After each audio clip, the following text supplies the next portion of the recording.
Hey everybody, today is July 12th, and today I want to look at the price of Bitcoin. And I also want to talk about strategies to make money if Bitcoin does end up crashing below 30,000, our targeted support level. And before we begin, please read the disclaimer, and you can pause this video as you read it. Okay, so in the past videos, we talked a lot about how important it is for us to hold $30,000, which is our strong support level, not only on the Fibonacci level, but also when we came down on our previous correction back in January, we held 30,000. And of course, we're basically trending above 30,000, right? With no daily closes below 30,000. But it does look like Bitcoin is starting to kind of slump down. Even though it's going sideways, it is starting to move in it. We're still going in a downward direction, right? Even though we have temporary short-term higher lows, but we weren't able to make higher highs as I was hoping for. I said in our last video how we had this sort of small, weak ascending triangle, but I wanted to see us break above that triangle, but we weren't able to do it. And right now we are starting to slump and fall down toward $32,000 level. And of course, this is not good, right? I said I wanted buyers to step in and push the price up a lot higher, but it does seem like there's a lot of selling pressure right now. So the question is Bitcoin going to be able to hold 30,000 this time, right? And I've said many times that the more times we test support or resistance level, the more likely we are to break through it, whether it's to the upside breaking through resistance or to the downside breaking through our support level, right? So I'm not saying that Bitcoin is going to break through 30,000 and enter a bear market. However, like in my last video, I talked about how I do think that Bitcoin, the chances of it bottoming are a lot higher than it is going down into a bear market. And I had like 20 minutes basically analyzing it using different indicators and charts. But today I just want to talk about the potential bearish case, because I think it's important to look at both cases, right? Because when you're a trader or an investor, you have to look at things in terms of probability and not certainty, right? I don't know for certain that this is going to hold and we're going to continue up, right? But I do think that based on my analysis that I said in the last video and in the last couple of videos, that I do think that the probability of us bottoming and going a lot higher is higher than us going lower. But it's still important to look at potential bearish cases in case we are wrong, right? The small probability that Bitcoin does plunge into a bear market. So if we don't hold 30,000, I talked about in my last video how we don't hold this Fibonacci level at 30,000, we will likely plunge down to $20,000. So it's going to be, in my opinion, a fast plunge because we held this for so long. And the fact that we weren't able to hold it again, if we do break below 30,000, I think people are just going to capitulate. Just like over here, we went sideways for a long time. We weren't able to hold 47,000, and we just plunged down to this level, right? To this Fibonacci support level. I do think that if we don't hold this level, we will plunge to the next Fibonacci support level around $20,000, right? And that's plunge like this plunge from around 50 to 60,000 down to 30,000. It's going to be fast and swift. So the question is, if that does end up happening, right? If that does end up happening, how do you profit off that? Because if it's going to crash, you might as well profit, right? So I do have a small lesson plan over here. So the first and the easiest way is just to sell Bitcoin, right? Sell Bitcoin at spot and buy it back lower, right? If you sell, right, like if you sold Bitcoin here and you bought it down here, if this does end up being the bottom and Bitcoin recovers, well, you know, you just bought Bitcoin at a 50% discount, right? So you pretty much can like double your position from there. If Bitcoin does plunge again from here to $20,000, well, that's going to be, you know, another great opportunity to buy Bitcoin again, right? So yeah, so that's the easiest way. But the thing is, you're not going to make money on the downside. But if Bitcoin does go back into a bull market, you will be able to reinvest basically your profits and just increase your holdings overall. So that's the easiest way and probably the least profitable way. And it really, you only make money on the long side, but at least you protect yourself from major losses, right? So the next way to benefit off a potential crash is, and the next way in which we can start to actually make money on the short side is shorting Bitcoin on new non-US futures exchanges. And this is more for a non-US citizen. And so these are exchanges that, you know, I don't want to recommend exchanges or anything like that, but you can probably do your own research. There's a lot of exchanges that are like kind of, they're based in certain countries, but their headquarters or servers, or they're incorporated in other countries like Malta or something, you know, somewhere where it's very difficult for the person who runs the exchange, their own government, to like shut them down or anything like. So these exchanges, although some of them are like used by a lot of people and generally considered legitimate. I don't know, for me, I just find that sometimes some of them can be kind of shady, you know, like you put your money on these exchanges, and if there's any problems in the future, it could be difficult to get them out, to get your assets out of those exchanges, because like who are you gonna call, you know? Like people already been having problems with like Binance and stuff, right? And again, I don't really recommend doing this, especially if you are a U.S. citizen. If you're a non-U.S. citizen, you can do whatever as long as you're not breaking the law, right? If you're U.S. citizens, using a non-U.S. futures exchange to trade it's not legal. So just keep that in mind. I know that a lot of people do use their VPN to like hide their IP address and stuff like that, but I generally don't recommend this. Not only because it's not legal, but also because if something goes wrong and the exchange goes under, like you're just probably never going to get your assets back, you know, because you have to deal with an exchange that you don't know if it's shady or not, but also it's beyond it's in international borders, right? So it's just a lot more difficult to get your assets back if something happens. So I generally avoid a non-US exchange. But if you are a non-US citizen watching my video, yeah, it's actually pretty easy to there's a lot of futures exchanges, and you can just short Bitcoin using the futures, using leverage, and they have a lot of different leverage amounts, you know, from 2x to 100x. I don't recommend doing, the more leverage you use, the smaller margin of error you have. So it's a lot easier for you to get liquidated. But just do more research based on that, because different exchanges have different like funding rates and stuff like that. So you just do more research, and depending on your exchange, figure out what works for your risk tolerance. But generally speaking, I don't recommend people use non-US futures exchanges just because it's not regulated, and it's just very difficult to get your money back if something goes wrong. Now, the next easiest way to short Bitcoin is using CME futures. So CME futures, right? It is an American exchange, and over here we do track this CME futures sometimes on our videos. And so for a long time, people thought like CME futures gaps need to be filled, right? If they don't get filled, then eventually the price will correct and fill it anyways. But I think that's just due to like natural volatility. But just for fun, I did keep these gaps open just for reference. So we do have some down gaps that haven't been filled. And generally speaking, Bitcoin does end up filling all the up down gaps eventually when it goes up. So just a quick observation that we have 2 down gaps. But yeah, so this is the CME futures. The symbol is /BTC, right? And each contract is worth 5 Bitcoin, represents 5 Bitcoin, and $25 per tick. Now, the thing about futures is that there's a lot of leverage, meaning that if the movement goes your way, because Bitcoin is very volatile, it can move like thousands of dollars in like one day, right? So we're talking about like $25 per tick. I mean, that's a lot of money being moved. Like if it goes in direction, that's great. But if it goes in the opposite direction, you can lose a lot of money very quickly, right? So what the CME did was they came out with a smaller contract called a micro contract /MBT that represents 0.1 Bitcoin, or 50 cents per tick. So some people who want to short Bitcoin on an exchange that's regulated by the U.S. government, so it's a lot safer. Like if the CME is very like established, it probably won't go under like a non-U.S. exchange that's popped up in like the last 5 to 10 years, right? The CME futures has been around for a long time, and they're very reputable. So now the thing is, the difference between this one and this one, besides the contract size, is the volume, right? Of course, the regular contract is going to have more volume, but if you are somebody who is not quite ready for the volatility, or not the volatility, so the leverage of a regular size contract, you might want to practice using the micro contract. But yeah, so this is probably the easiest way for a U.S. citizen to short Bitcoin, is using the CME futures. Now, what I prefer to do is I prefer to use put options on mining stocks.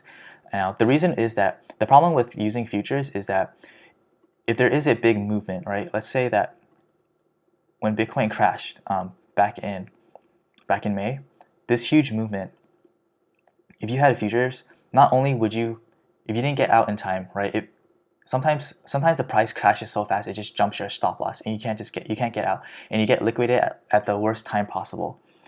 And so you might not only lose all your money, but in some rare cases you might actually owe money, right? So that's the danger of like futures contracts, especially if you just have too many contracts and you don't have enough money. This is why, like, by the way, if you do trade futures on a CME, there is like initial margin that you have to have, which is a minimum amount of money you need in your account to even trade in the first place. And that is just to protect the exchange in case that there is a large movement against your position and you get liquidated.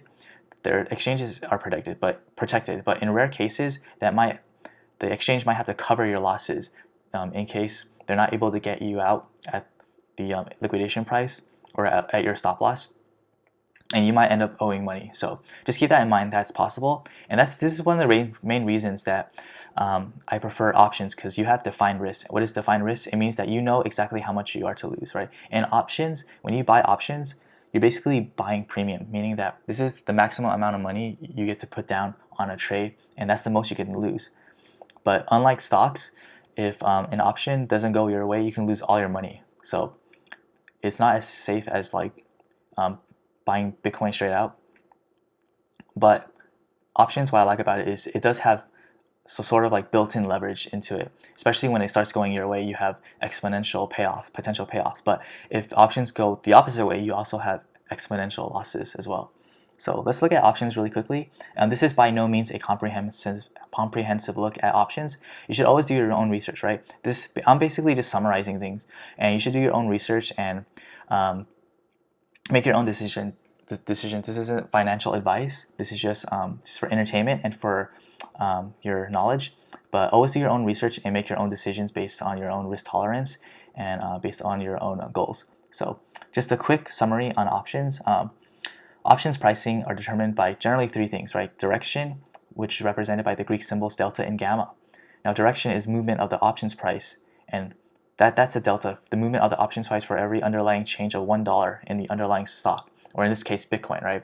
And gamma is the rate of change of the delta.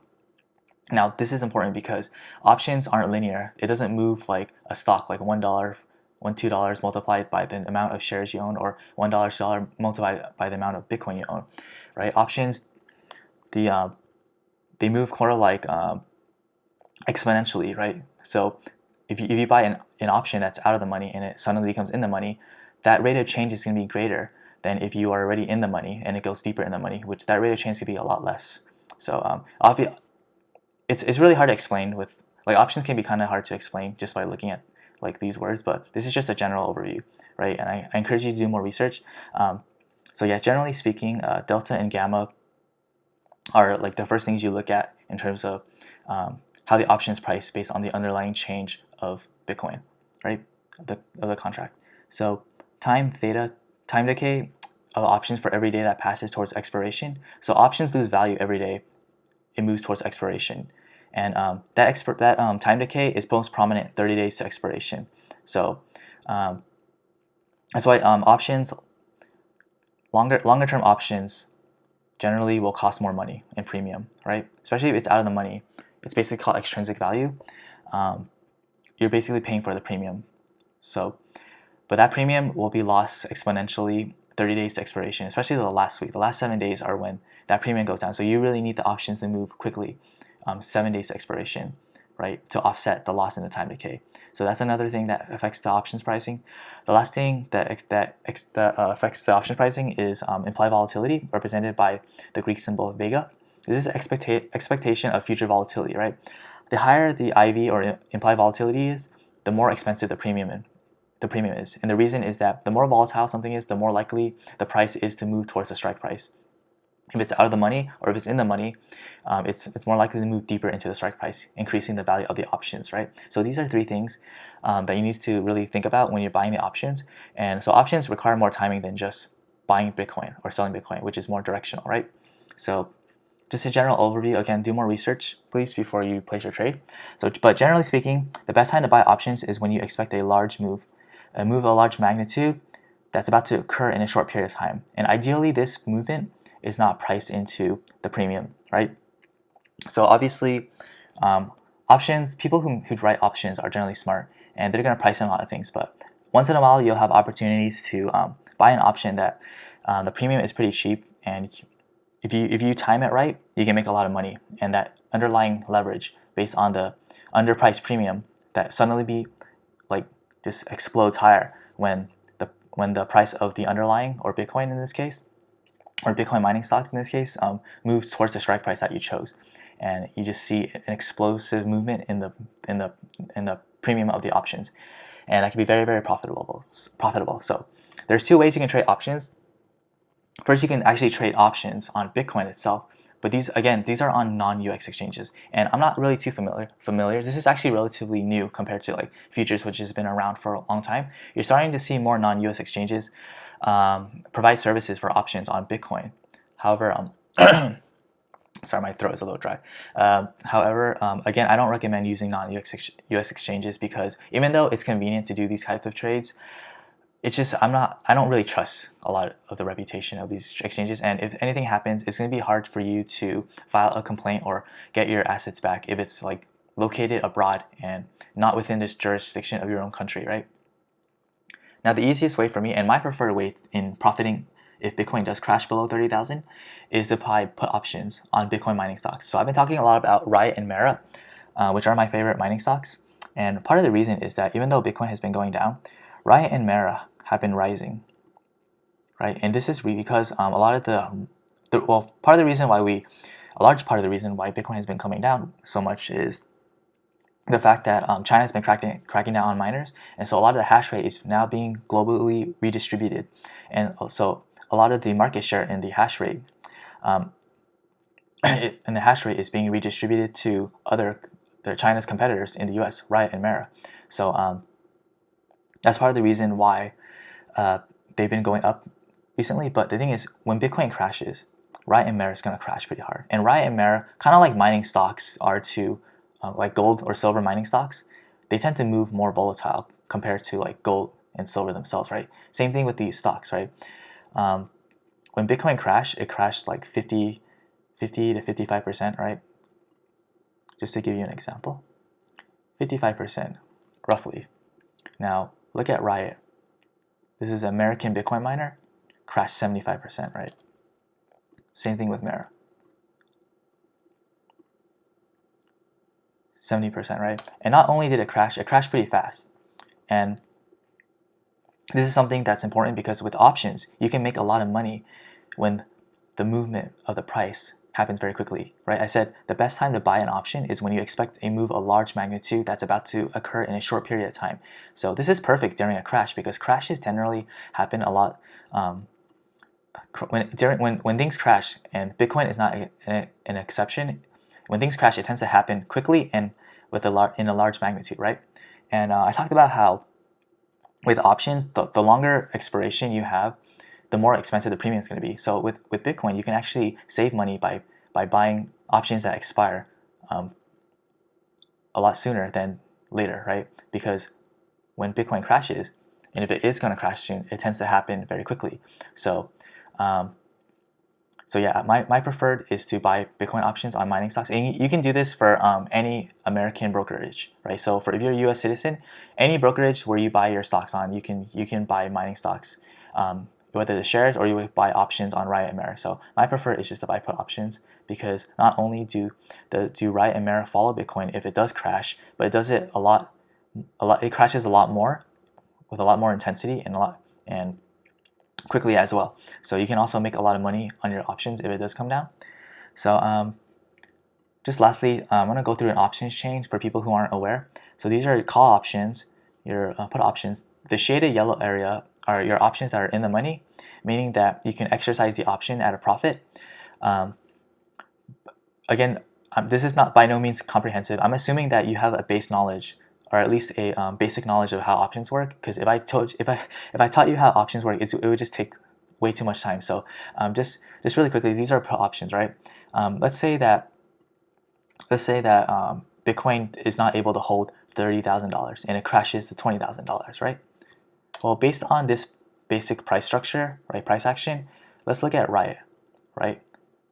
Very similar to how this looks, right? We're here January, and then right now holding 30,000. Let's look at Riot options, right? Riot, the price of Riot here, January, and here. Of course, I talked about how we've been rising because they're getting more of the hash rate in the market share of the hash rate.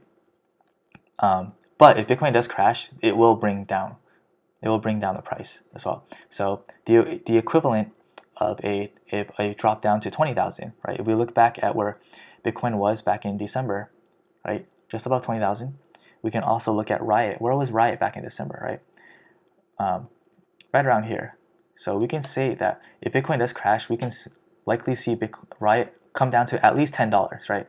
So what I would do, and this is basically, this is not a recommendation. I'm not saying that this is what you need to do. This is just how I would analyze it. And you need to come up with your own conclusions. But let's just say that I think that Bitcoin is going to crash soon by August 6th. So I go here and I look at August 6th, right? And when you come to look at the options for, let's say, Riot, there's different dates and you have to choose the expiration dates. Obviously, like I said, the longer out you choose, the more the premium is going to be, the time premium is going to be priced into the option, so it's going to be more expensive. So let's choose the August 6th one, which is just in a couple weeks. And let's say, okay, I think Riot is going to come down to maybe, like we just said, see over here, like $10, but let's just say Riot right now at $31, right? Let's say at Riot comes down to $20. So the option right now, here you can look at the bid and ask, $24 to $28, right?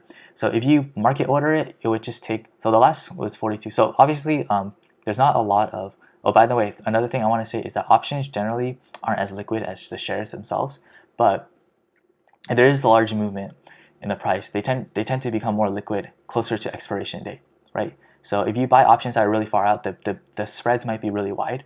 So that's another benefit of buying options that are closer to expiration, is that you generally get better better pricing. But yeah, so here you can look at the price. So 24 cents. Let's just look at 24 cents, right, for the bid. So when you buy an option, you have to multiply this by 100. So every contract would actually be $24, and every contract this Riot represents 100 shares, right?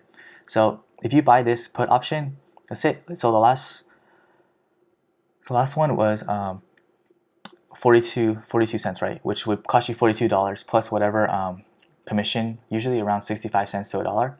And if the price of Bitcoin drops and Riot plunges towards $20, this option will increase in value.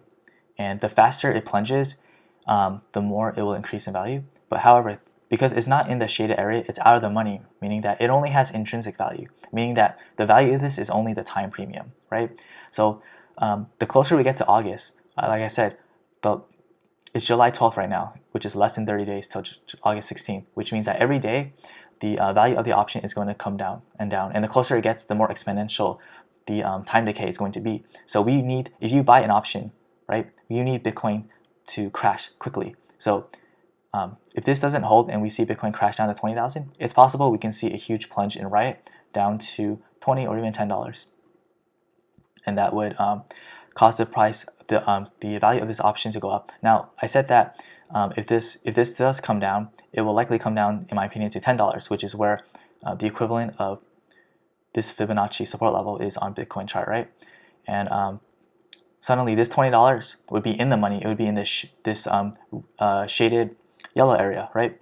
In this yellow area, and so suddenly this value would be a lot higher, because once the option becomes in the money, the value it goes up a lot. But once it's in the money, it generally tends to move up a lot slower than it would be if it were out of the money and it moved towards the strike price, or sorry, the price moved towards your strike price, right? So that's one way to that's my preferred way to bet against Bitcoin, is to buy options out of the money, slightly out of the money to out of the money put options on the mining stocks. But right now I haven't bought any positions. I'm still waiting for Bitcoin to. I think that if Bitcoin is to break below 32,000 and for sure 30,000, I'm gonna start buying more put options. Or I haven't bought any put options yet, but I would start buying put options. And if it goes below 30,000, for sure I'll buy more put options. And by that time, I'm sure there'll be more put options being written. But for now, it does seem like it's just only the $20 is the cheapest one you can, the cheapest strike price you can buy right now. But yeah, so okay, so going back to the analysis, how likely are we to break below 30,000, right? And I talked about how in the weekly chart we are still in a bull market, like we're still making higher lows and higher highs in the longer term. However, look at this silver line, right? This silver line is our 50 weekly moving average. I talked about this in this previous post back in June 24, how in bear markets are confirmed when we, on the weekly chart, break below the 50 weekly moving average, right, which is a silver line. So you can see how we broke below and then we just went down lower, right? Right now, we are finding support above the silver line, right? Okay, so this is back in June, so let's look at what's happening right now. Right now, we are still above the silver line, right? We haven't even closed. Like last time we fell below, the buyers came in hard and pushed it up. However, we're starting to slump over, which is getting me worried. And I don't want to see us get closer to the silver line, right? I don't want to see us test it again, but that's just what the price is doing right now. So this is why I'm making this video, just in case we close the weekly candle below the silver line, you at least have an idea of how to make money if this thing enters a bear market. Because if Bitcoin closes a weekly candle below the silver line, like it did in 2014 and 2018, which signaled the beginning of a bear market, if that happens, then I want you to be ready to make money, right? And I want you to be mentally prepared, but also prepared in your brokerage account or to actually make money, to profit if this thing plunges below $30,000. So again, I'm not saying that this is going to happen. I just wanted to make a video that was different from what I usually make, which is bullish videos, right? I am long-term bullish on Bitcoin, and in my last video I talked about why I do think Bitcoin has bottomed.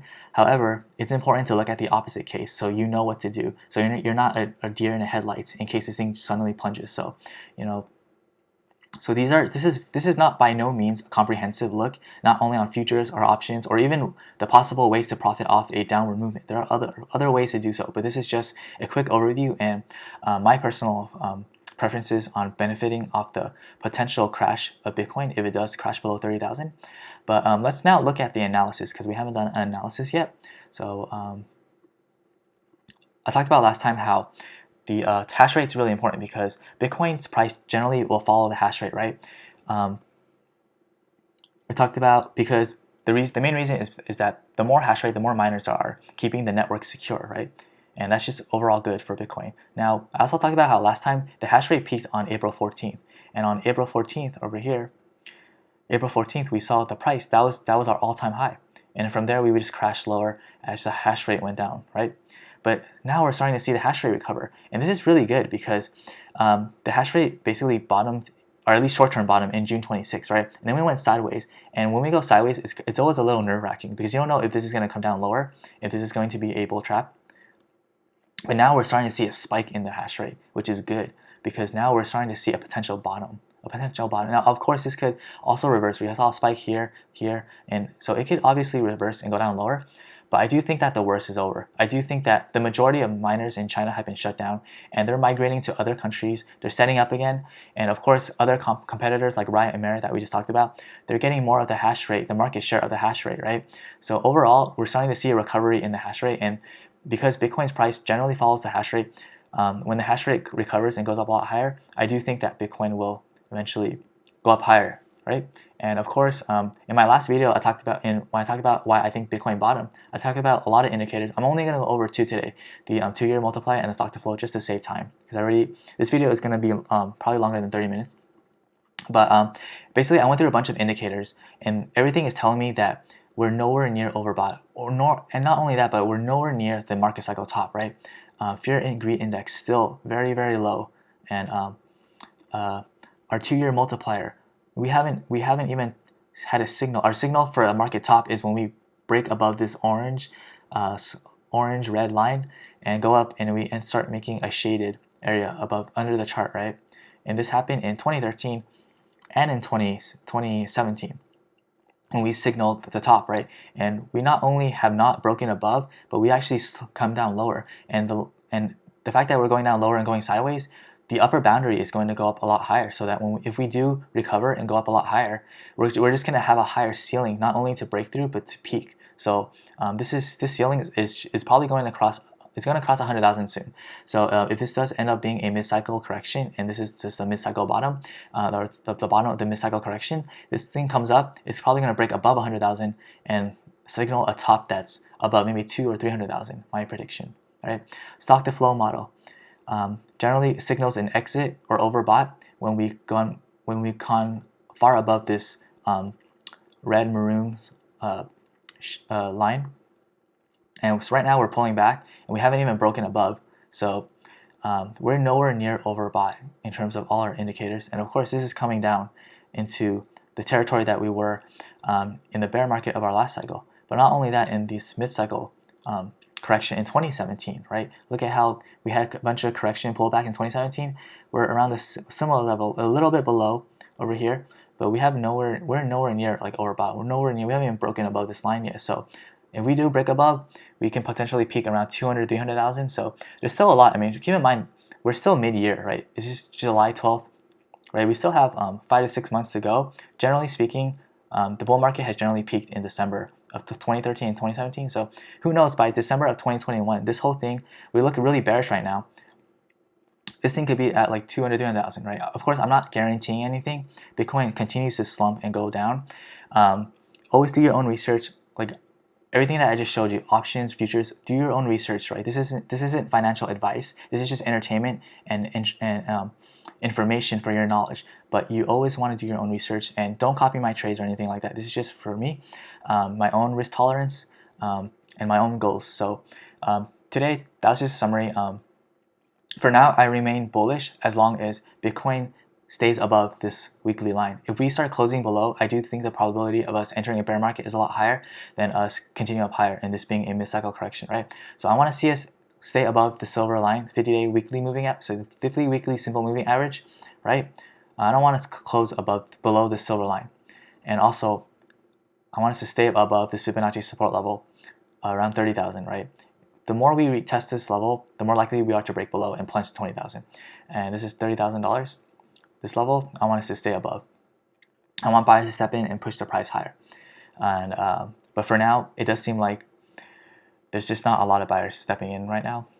So just to keep that in mind, I'm not saying that we are going to crash again. Just to summarize, I don't want to scare everybody, but I do want you to be prepared in case it does come down. At least you have a plan of action, right? At least you know what to do, and you're not a deer in the headlights, right? Because that's the worst thing to be is a deer in the headlights. So yeah, of course we had a death cross here, and we're having another cross here, which is really bad, right? Now that we have the 200-day above the 100-day and the 50-day, this is just a bearish posture. So we definitely need buyers to step in and push the price higher to move these moving averages in a more bullish direction. But for now, everything just looks like it doesn't look good. You know, it's looking more bearish now, but there is still hope as long as we can defend the $30,000. So basically, hopefully Bitcoin is able to stay above $30,000, but if it's not able to stay above $30,000, at least we know what we can do to make some money, right? So I'll definitely update you guys as this price action develops, and we'll see if Bitcoin has what it takes. If the bulls can come in and keep Bitcoin above $30,000 and perhaps put in a bottom to this mid-cycle correction, or if this is going to plunge into a bear market down to $20,000. And we'll see how the price action develops, and I'll update you guys as this price action develops going forward. Okay, thank you for watching this video. If you found it useful, helpful, informative, please like this video, leave a comment below, and subscribe for updates. I appreciate all your support. Thank you again, and have a great